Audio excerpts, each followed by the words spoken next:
जय Hind everyone. Welcome to कर्तव्य पथ एकेडमी। क्या हाल चाल, कैसे हैं आप सभी लोग। हमारी यही आशा है कि आप लोग बहुत ही बढ़िया होंगे। आप लोगों की पढ़ाई लिखाई, आप लोगों का स्वास्थ्य वगैरह सब कुछ बहुत ही अच्छा होगा। आज के क्लास में हमें क्या पढ़ना है, तो आज हम लोग जो अपना करंट चैप्टर चल रहा था ओशियन टाइड्स का, उसी के अंदर हमें स्टेशनरी वेव के थ्योरी के बारे में आज हमें पढ़ना है। ठीक है, तो तैयार हो जाइए। अपने नोटबुक पेन वगैरह दोनों अपने साथ आप लोग रखना चाहते हैं रख लीजिए, नहीं भी रखते हैं तो कोई दिक्कत नहीं है। काहे कोनो दिक्कत नहीं है, क्योंकि इस लेक्चर का जो पीडीएफ होगा वो आपको हमारे गूगल ड्राइव के अंदर आपको मिल जाएगा। ठीक है, तो आपको करना क्या है, सिंपली आप जब लिंक के ऊपर क्लिक करोगे जो आप डिस्क्रिप्शन में ढूंढ सकते हो उसको, उस पे क्या करना है, आपको जाना है। आपको सेक्शन 3 के अंदर ओशियनोग्राफी में ओशियन टाइड सेलेक्ट करना है और वहां से आपको ये पीडीएफ जो होगा मिल जाएगा इजीली तरीके से। ठीक है, तो इसी के साथ हम लोग शुरू करते हैं अपने इस प्यारे से क्लास को बिना किसी और देरी के। तो देखिए, बात कुछ ऐसी, सबसे पहले तो हम लोग अपना जो प्रीवियस क्लास में अभी तक हम लोगों ने कवर किया उसके बारे में थोड़ा सा जान लेते हैं, फिर अपने थ्योरीज के ऊपर आते हैं। सबसे पहला जो इस चैप्टर का पार्ट था, पार्ट 1 में हम लोगों ने introduction, origin of tides, time of tides and types of tides के बारे में पढ़ा था, जिसमें हम लोगों ने ये बात किया था कि टाइड्स क्या होते हैं। टाइड्स का मतलब बेसिकली क्या होता है कि ओशियन वाटर का क्या होना, राइज होना, पूरा उनका मूवमेंट होना ऊपर की तरफ एंड फॉल होना, यही क्या कहलाता है, आपका टाइड कहलाता है। लेकिन सवाल ये बनता है ऐसा क्यों होता है। तो यहाँ पे बेसिकली दो तरह की फोर्सेस के कारण होता है। पहला होता है आपका ग्रेविटेशनल फोर्स एंड सेकंड होता है आपका क्या, सेंट्रीफ्यूगल फोर्स। कैसे, तो हम सब जानते हैं दुनिया में कोई भी बॉडी जो है आपस में एक दूसरे को क्या करती है, अट्रैक्ट करती है, पुल करती है। क्यों पुल करती है, बिकॉज ऑफ ग्रेविटेशनल फोर्स। तो अगर ये आपका क्या हो गया, पृथ्वी हो गया, ठीक, ये क्या हो गया आपका अर्थ हो गया, ये क्या हो गया आपका सन हो गया, राइट, एंड ये क्या हो गया हमारी मून हो गया, चंदा मामा हो गया। तो यहाँ पे हम जैसे बताया कि क्या होगा, सब बॉडी एक दूसरे को अट्रैक्ट करने का प्रयास करेंगी। ठीक है, तो होता क्या है, ग्रेविटेशनल फोर्स लगाएंगे तो सन क्या होगा, अपना ग्रेविटेशनल पुल लगाएगा, अर्थ क्या होगी, ग्रेविटेशनल पुल उस पर लगाएगी, मून के ऊपर लगाएगी, क्योंकि इनके बीच का डिस्टेंस ज्यादा है तो अर्थ का उतना इफेक्टिव नहीं होता। ठीक है, पर लगाती है। उसी तरह से मून क्या होगा, अपना ग्रेविटेशनल पुल लगाएगी। तो because of this gravitational pull, और एक और चीज आगे बढ़ने से पहले, इन दोनों पुल में जो मोस्ट इफेक्टिव फोर्स होता है वो होता है किसका, मून का। बिकॉज सन का जो डिस्टेंस है वो मून के कंपैरिजन में क्या है, अर्थ से बहुत ज्यादा दूर है। बिकॉज इस वजह से क्या है, उसका ग्रेविटेशनल फोर्स उतना इफेक्टिव नहीं होता है। ठीक है, इस वजह से मेन रोल आपका मून का होता है। तो मून क्या करता है, आपका ग्रेविटेशनल पुल लगाएगा। तो यहाँ पे होता क्या है, क्योंकि मोस्ट ऑफ द अर्थ का एरिया जो है आपका वाटर से कवर है, यानी ओशियन से कवर है, तो इससे होता क्या है कि वो वाटर जो है, एंड बिकॉज उनके जो बॉन्ड्स वगैरह हैं उतने मजबूत नहीं होते, जस्ट लाइक सॉलिड है लैंड की तरह, तो वाटर क्या है इजीली पुल हो जाता है। तो इससे क्या होता है, यहाँ पे इसका राइज हो जाता है, एक टाइडल बल्ज क्रिएट हो जाता है। ठीक, अब इसी तरह से क्या होता है, दूसरी तरफ क्या है, अर्थ की दूसरी तरफ भी एक टाइडल बल्ज क्रिएट होता है। यहाँ पे क्यों होता है, ठीक है, कुछ लोग यहाँ पहले मैं सन को हटा दूं, नहीं तो लोग इसको गलत समझ लेंगे। ठीक है, अब दूसरी तरफ टाइडल बल्ज इस वजह से क्रिएट होता है, जैसे फॉर एग्जांपल मान लीजिए अगर आप किसी चीज को घुमाते हैं, सर्कल में घुमाते हैं, तो वहां पे क्या है, दो तरह की आपकी फोर्सेस काम करती है। एक फोर्स क्या है जो सेंटर से अवे जाने का काम करती है, एक फोर्स क्या है जो सेंटर की तरफ आने का काम करती है। जो बाहर जाती है उसे हम सेंट्रीफ्यूगल फोर्स कहते हैं, जो नजदीक आती है टुवर्ड द सेंटर आती है उसे सेंट्रीपीटल फोर्स कहते हैं। So because of this centrifugal force क्या है, अवे जाने का प्रयास करते हैं। हम जानते हैं हमारी जो पृथ्वी है वो क्या है, वेस्ट टू ईस्ट रोटेट करती है। बिकॉज ऑफ दिस रोटेशन आपकी सर्कल में क्या है, घूमती है, यानी बिकॉज ऑफ दिस यहाँ पे एक सेंट्रीफ्यूगल फोर्स लगता है, उसकी वजह से दूसरी तरफ भी आपका टाइडल बल्ज क्रिएट हो जाता है, एंड ये कारण है आपका टाइड होने का। ठीक है, सिमिलरली आपके जो इस एरिया होते हैं, परपेंडिकुलर एरिया होते हैं, क्योंकि जाहिर सी बात है, अगर मान लीजिए एक बैलून लो आप, बैलून को इधर से जब खींचोगे तो क्या होगा, ये एरिया क्या है, सिकुड़ जाता है। ठीक है, क्या होता है, आप खुद एग्जांपल देख लेना, ये एरिया क्या है, सिकुड़ जाता है। तो यहाँ क्या होता है, उसी तरह से ये क्या है, खिंचाव जब होगा तो यहाँ पे जो है आपके लो टाइड हो जाते हैं। एंड बिकॉज हमने थ्योरी में भी एक दो पढ़े हैं कि यहाँ क्या होता है, आपकी सेंट्रीपिटल फोर्स क्या है, ज्यादा इफेक्टिव होती है। ठीक है, जैसे क्या है, थोड़ी सी आपके यहाँ पे ये नीचे की तरफ हो जाते हैं। ठीक है, आप इस तरह के समझ लो या इस तरीके से समझ लो, दोनों कहने का मतलब ये है कि लो टाइड वहां पे होते हैं। ठीक है, तो ये कारण है आपकी ग्रेविटेशनल फोर्स। आप या तीन का तरह कह सकते हैं, या सन ले लो, मून ले लो सेकंड और थर्ड आप ले लो सेंट्रीफ्यूगल फोर्स, या आप ग्रेविटेशनल फोर्स या सेंट्रीफ्यूगल फोर्स ऐसे भी कह सकते हो, समझने की बात है अपने ऊपर। फिर उसी तरह से हमने टाइम ऑफ टाइड पढ़ा था कि उसमें हमने ये देखा था कि टाइड जो है जनरली क्या होता है, अर्थ जो है 24 आवर में रोटेशन करती है, यानी अगर ये हमारा अर्थ हो गया, ये कोई अर्थ पे क्या है, ठीक है, ये हमारे क्या हो गए मून हो गए, ये क्या है ए प्लेस हो गया। अब जो आपका टाइड जब भी होता है, हाई टाइड जब भी होता है जब मून क्या हो उस प्लेस के ओवरहेड हो, ठीक है, ए प्लेस मान लीजिए, ठीक है, ये आपका नॉर्मल है, ठीक है, थ्योरी में हम अलग चीजें पढ़ेंगे। तो ए प्लेस पे क्या होगा, आपका टाइड होगा, राइट। जब ए प्लेस पे आपका टाइड होगा, अब होना क्या चाहिए था, 24 घंटे बाद रोटेट करके पूरा ए स्थान जो है 24 घंटे बाद घूम के फिर यहीं पे आ गया, यानी 24 घंटे बाद ए प्लेस पे फिर से टाइड होना चाहिए था। बट मून जो है, मून तो एक जगह स्थिर नहीं रहता, ये भी तो रिवॉल्व कर रहा होता है, तो मून तब तक क्या होता है आपका इस जगह पहुंच पाता है, यानी यहाँ पे कहीं टाइड आपका होता है बी प्लेस पे, यानी अब ए प्लेस पे टाइड होने के लिए उसको बी वाले प्लेस पे पहुंचना पड़ेगा, यानी इतना डिस्टेंस कवर करना पड़ेगा। यानी जनरली टाइड जो है 24 घंटे बाद नहीं बल्कि डिले इनके अंदर देखा जाता है, ये डिस्टेंस कवर करने में लगभग 52 मिनट होता है, ठीक है, 24 घंटा 52 मिनट आपका लगता है टाइड डिले, इसी के बारे में हमने इसके अंदर पढ़ा था।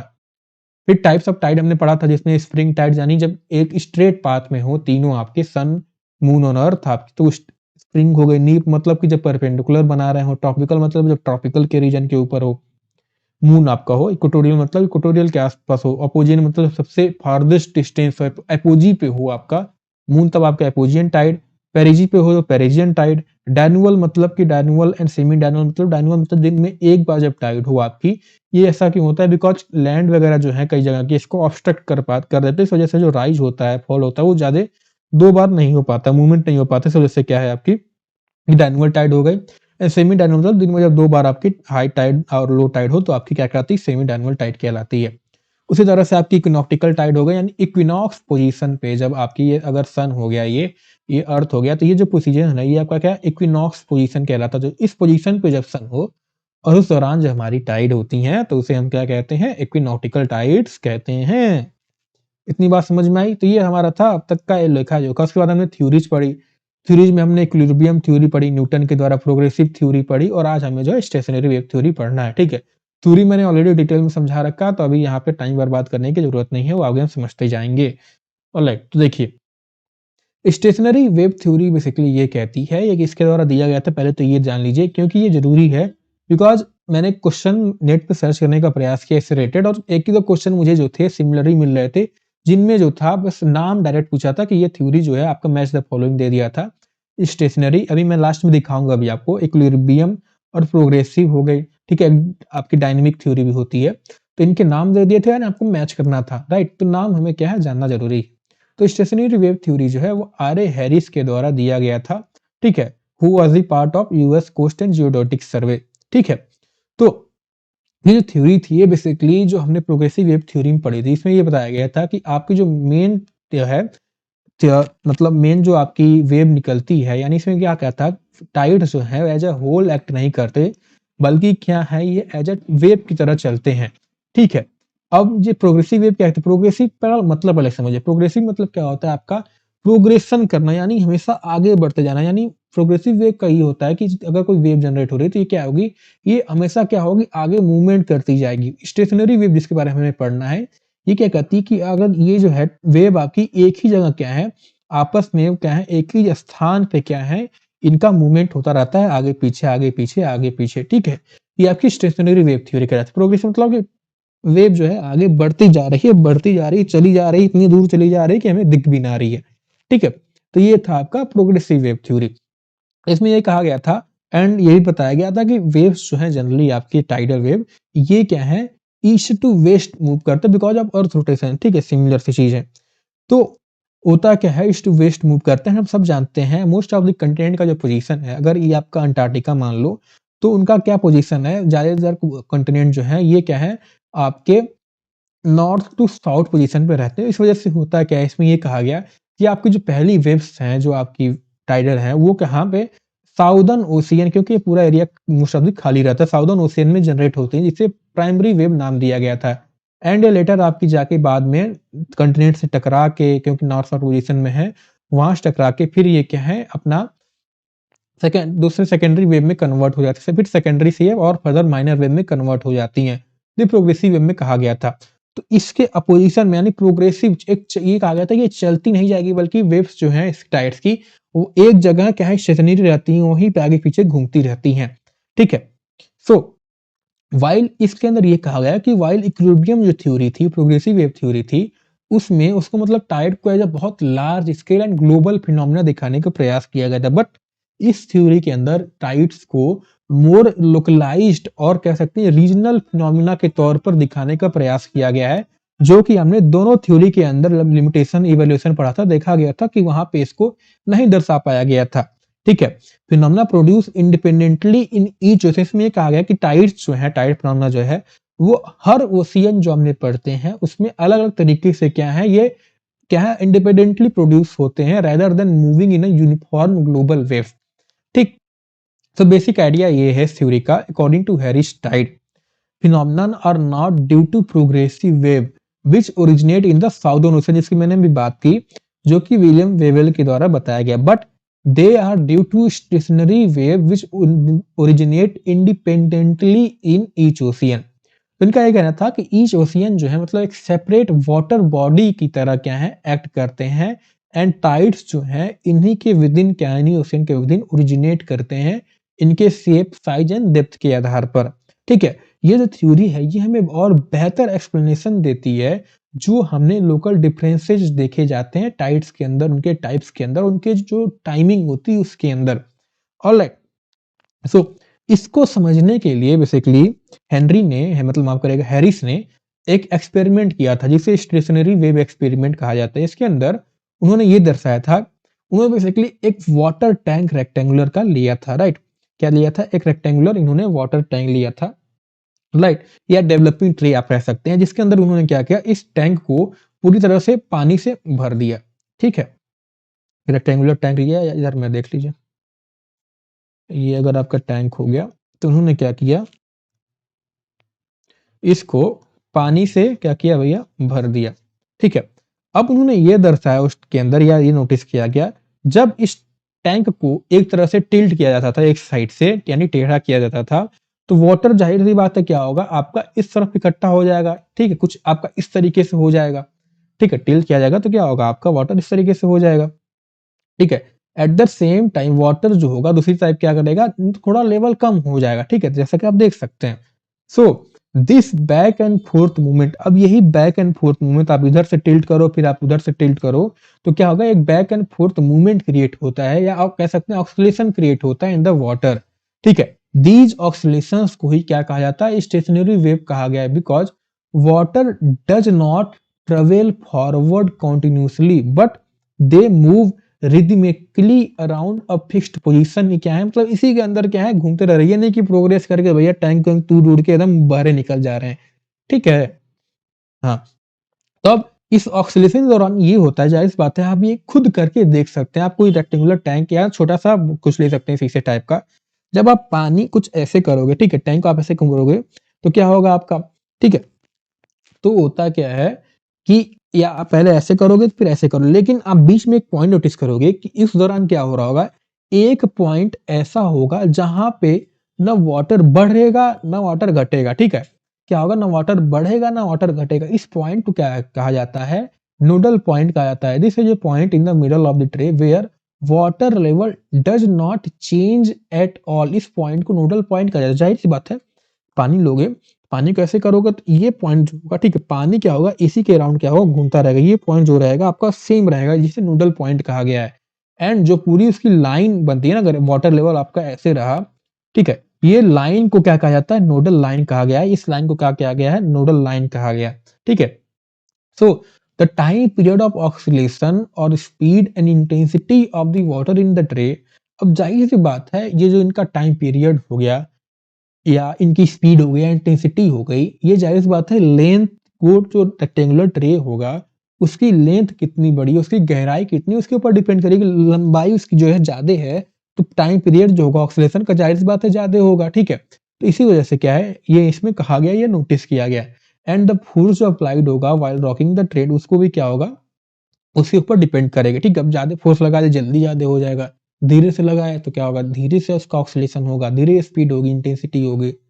तो ये जो एग्जांपल है इट रिप्रेजेंट, इसमें क्या है, एक नोडल पॉइंट को दर्शाने के प्रयास किया गया यूनी मॉडल सिस्टम। हालांकि इसके अलावा भी आपके 2 नोडल पॉइंट भी जनरेट हो सकते हैं बाइनोड्यूल ऑक्सीलेशन जिसे कहा जाता है, बट उस पे अभी हम ध्यान देने की आवश्यकता नहीं है, राइट। सो अब इसको जो है, इस सिमिलर एक्सपेरिमेंट जो हमने पढ़ा, इसको इन्होंने क्या था, अप्लाई किया हमारे जो अर्थ के अंदर जो टाइड्स का हो रहा था phenomena. So according to him उन्होंने कहा कि सारे जो ओशियन है ये क्या है, एक इसी जॉइंट वाटर फील्ड ट्रे हमने समझा उसकी तरह एक्ट करते हैं। यहाँ पे जो फोर्स हमने हमने हाथ से मान लीजिए टिल्ट कर रहे थे उसको, तो हमारा हाथ एक फोर्स हो गया, लेकिन यहाँ पे जो था ओशियन के अंदर जो फोर्स है वो बेसिकली आपकी मून एंड सन की ग्रेविटेशनल पुल जो है वो एक्ट करती है लाइक एन एक्सटर्नल फोर्स, ठीक है, causing oscillation in ocean water. How ever unlike the tray, ocean water जो है ये मतलब एक ऐसे नहीं था कि हमने इधर से टिल्ट किया तो एक स्ट्रेट लाइन में ही हो रहा था ना, इनका ऑक्सीलेशन ऐसे हो रहा था, एक स्ट्रेट लाइन में ऑक्सीलेशन हो रहा था, बट ओशियन के अंदर ऐसा नहीं होता है। Because of the rotation of the earth those oscillation occur around a central point instead of along a straight point. ये क्या है, सेंट्रल पॉइंट के अराउंड क्या है, इनका जो है होता रहता है, ठीक है, और ये पॉइंट जो है आपकी इस तरीके से एंटी क्लॉकवाइज घूमती है, जिसे एम्फीड्रोमिक पॉइंट कहा जाता है। इसको अभी मैं इमेज दिखाऊंगा उसके जरिए और समझ में आएगा, ठीक है। से ये क्या था आपका, एम्फीड्रोमिक पॉइंट से कहा जाता है, ठीक है। तो क्या होता है, पहले तो इनका जो आपका ये मूवमेंट होता है वो एंटी क्लॉकवाइज होता है, तो इस पॉइंट के अराउंड ही क्या है आपकी टाइड होती है, ठीक है। जैसा कि आप देख सकते हैं पहले इस दौरान क्या था, हाई टाइड हुआ, ये क्या था, एक वेव, ठीक है। फिर क्या हुआ, आपकी ये घूम के आपकी इधर आ गई, लेकिन ये पॉइंट जो था ये वो पॉइंट रह गया, ठीक है, ये आपका इसी पॉइंट के अराउंड जो हो रहा है, ठीक है। फिर आप इधर देख लीजिए, ये पॉइंट आपका यही है, ये इधर ऐसे। ईच ओशन के अंदर क्या है आपका कुछ इस तरीके से मूवमेंट होता है, एक तरफ लो टाइड, एक तरफ हाई टाइड, एक तरफ लो टाइड, एक तरफ हाई टाइड, ठीक है। So as a result of earth rotation special points called amphidromic points are formed in the ocean. At an amphidromic point क्या होता है, sea level remains almost constant around this point, जिसे nodal point हमने straight path पढ़ा था, बस वही आपका सेंट्रल पॉइंट के अराउंड जो होता है उसे एम्फीड्रोमिक पॉइंट हो गया, ठीक है। The water level rises and falls rhythmically, ठीक है। तो the tidal wave around these amphidromic point क्या होते हैं, जनरली एंटी क्लॉकवाइज, जो मैंने बताया था नॉर्दर्न हेमिस्फीयर में होते हैं, ठीक है। जैसे कि आप ये इमेज भी देख सकते हैं, तो इसी पॉइंट के दौरान क्या है, देख रहे हैं यहाँ का जो लेवल है वही सेम है, इधर आपका क्या है वाटर का लेवल हाई है, इधर भी क्या है वाटर का लेवल हाई है, तो सिमिलरली आपको इधर आएगा तो इधर एक हाई, लेकिन ये पॉइंट जो है इसी के अराउंड एंटी क्लॉकवाइज घूमते रहते हैं, ठीक है। अगर यहाँ पे टाइड आपको 1 घंटे बाद, तो यहाँ 2 घंटे बाद आएगा, यहाँ 3 घंटे बाद, ठीक है, यहाँ चौथे पे पहुंचेगा, यहाँ 5वें 6वें 7, ऐसे क्या है इनका मूवमेंट होता रहता है। या क्रॉस सेक्शन देख लो, नोडल पॉइंट आपका ये हो गया, ठीक है। इसको अगर आप इस एंगल से देखने का प्रयास करोगे, ठीक है, तो आपका ये नोडल पॉइंट हो गया, इस तरीके से ये कुछ होता है इनका टाइड्स का, राइट। एम्पीड्रोमिक पॉइंट या नोडल पॉइंट आप इसे कह सकते हो, ठीक है। तो इस तरह के आपको जो है हर ओशियन में एक एम्पीड्रोमिक पॉइंट होते हैं, जिसके अराउंड क्या है आपका टाइड्स का जो है मूवमेंट होता रहता है, ठीक है। इसी पॉइंट के अराउंड क्या है आपके इनका मूवमेंट होता रहता है, ठीक है। ये बात आपको यहाँ पे समझ में आई कि नहीं आई, आई होप आपको समझ में आई होगी। अब हम समझते हैं ऑक्सीलेशन सिस्टम इन ओशियन से। तो each ocean has its own oscillation system, जो हमने अभी यहीं पे देखा, made up of several stationary wave generated from amphidromic point, ठीक है। नेचर ऑफ दीज ऑक्सीलेशन, अब जाहिर जो हमने टैंक में देखा था कि जितना लंबा टैंक होगा, जितना गहरा टैंक होगा, उसके ऊपर डिपेंड करता है। उसी तरह से ओशियन के अंदर जितना गहरी ओशियन होगी, जैसे उसके हिसाब से जितनी उसकी शेप होगी, उसके अंदर सी माउंट पाया जा रहा है, यानी उसके रिलीफ फीचर्स उनके अंदर कैसे होंगे, उसकी लेंथ कितनी है, rotational speed of the earth, इन सब चीजों के ऊपर क्या है डिपेंड करती है। And each stationary point has a fixed time period for its oscillation, और इस स्टेशनरी वेव जो है इनका एक फिक्स टाइम पीरियड होता है ऑक्सीलेशन के लिए, ठीक है। सो इसके बाद हम आगे बढ़े, तो स्टेशनरी वेव्स जो है they spread outward from the amphidromic center toward the coast, ठीक है। जाहिर सी बात है इस पॉइंट से क्या है आउटवर्ड ये एक्सप्रेस क्या करते हैं आपकी मूव करते हैं बाहर की तरफ से। तो जब ये कोस्ट की तरफ मूव करते हैं तो उस दौरान क्या होता है ये हम समझते हैं। So however their movement is often disturbed by landform such as peninsula, island हो गए, बेज हो गए, रेगुलर कोस्टलाइन हो गई। सो ठीक है, इस वजह से क्या है इनका मूवमेंट जो है डिस्टर्ब हो जाता है। When this wave finally reaches the coast, the crest of the wave produces a high tide and the trough produces a low tide, right, या जिसे इब कहा जाता है, ठीक है। अगर हम ओशियन डेप्थ एंड टाइड के बीच का रिलेशनशिप समझे तो जाहिर सी बात है ये theory also explains relationship between ocean depth and tide height, यानी डीपर ओशियन जहाँ पे होते हैं वहां पे जो स्टेशनरी वेव होते हैं, जाहिर सी बात है आपकी हाइयर्स होती हैं, which result in high tide या आप कह सकते हैं spring tide, and shallow tides या सीज जो हम आपको करेंगे सीज होते हैं, दे प्रोड्यूस लोअर, जाहिर सी बात है सैलो होगा तो वेव्स उतनी ऊपर आपकी उठ नहीं पाएंगे, leading to low tidal ranges. ठीक है, यहाँ तक आपको मुझे नहीं लगता कोई दिक्कत होगी। ठीक है, तो बस यही थी आपकी थ्योरी, सिंपल सी थी कि एक पॉइंट के अराउंड क्या है सारे जो है ईच ओशियन डिफरेंट क्या है एक वाटर टैंक की तरह एक्ट करते हैं। ठीक है, वेव्स जो स्टेशनरी होती हैं एंड एक नोडल पॉइंट एपिड्रोमिक पॉइंट के अराउंड क्या है ये एंटी क्लॉकवाइज घूमते रहते हैं। ठीक है, एक तरफ हाई टाइड होगा तो एक तरफ लो टाइड होता है। राइट, बस ये आपका सिंपल सी ये थ्योरी थी। इसकी स्ट्रेंथ की हम बात करें तो ये जो है it explain why tide vary regionally instead of occurring uniform across latitude. पहला पॉइंट हमें ये समझाती है। दूसरा क्या है, ये जो है जस्टिफाइज करती है जो एम्पीड्रोमिक सिस्टम है उसके एग्जिस्टेंस का, जहां पे टाइड जो है एक सेंट्रल पॉइंट के अराउंड क्या है रोटेट करते हैं rather than moving in a single direction. ये जो है हमें कोस्टल टाइड्स को हेल्प करती है समझने प्रेडिक्ट करने में based on oceanic oscillation rather than just astronomical forces. ठीक है, इनकी लिमिटेशन की हम बात करें तो ये जो है it does not fully explain open ocean tide which are influenced by progressive wave. ठीक है, it ignore the effect of deep sea bottom topography on tidal movement. Deep sea bottom का जो टोपोग्राफी होता है उसको यहाँ पे जो हमने बताया ना आपकी चीजें जो हो गई माउंट के अंदर पाई उसको यहाँ पे इग्नोर कर दिया जाता है, यह बात नहीं की गई। ठीक है, and it can not fully account for extreme tidal variation जो आपकी बे ऑफ फंडी नाम की जगह पे देखा जाता है which has the highest world highest tide. ठीक, तो ये थी इसकी कहानी आज की। ठीक है, तो कोर आइडिया यही था कि टाइड्स आर इस थ्योरी के according they are caused by back and forth oscillation, यानी stationary wave of ocean water. Each ocean water produces its own tide independently. Amphidromic point क्या होते हैं, they are center of tidal rotation. Tides are mainly regional and local not global. ठीक है, तो this make stationary wave theory इसको और effective बनाती है in explaining the complex local and irregular nature of tide than the progressive wave theory. तो यहीं पे हमारी जो सेवा है समाप्त होती है। अगले क्लास में हम लोग tidal boards and tidal current के बारे में पढ़ेंगे। ऑलराइट, तो मिलते हैं आपको अगले क्लास में। और जो मैं सवाल के बारे में आपको बताया तो वो ये रहा कि ज्यादा गहराई में क्वेश्चन नहीं पूछा है, मैंने सर्च भी करने का प्रयास किया, वो भी आपकी यूजीसी नेट जैसे एग्जाम में पूछा है। ठीक है, कि आपका लिस्ट दे दिया एक तरफ theories of origin of tide and propounded by. ठीक, इक्विलिब्रियम थ्योरी हम जानते हैं न्यूटन के द्वारा, डायनेमिक थ्योरी भी आती है बट आपके सविंदर सिंह सर के बुक के अंदर नहीं दे रखी जो कि लैप्लेस के द्वारा दिया गया था। फिर आपकी प्रोग्रेसिव वेव थ्योरी आती जो कि वेवेल के द्वारा हो गया, एंड स्टेशनरी वेव जो होगा हैरिस के द्वारा दिया गया था। तो करेक्ट ऑप्शन जो हो जाएगा ए का फर्स्ट, यानी सबके ऑप्शन जो सिंह ने सामने लिखे हुए हैं, ए का फर्स्ट, बी का सेकंड, सी का थर्ड, यानी एक भी अगर इसमें सब मालूम हो ठीक ठाक तो आपको आसानी से लग जाएगा। ठीक है, तो बस यही थी इसकी कहानी। मिलते हैं आपको अगले क्लास में, तब तक के लिए हमारे साथ ऐसे बने रहिए, अपनी पढ़ाई करते रहिए। जय हिंद।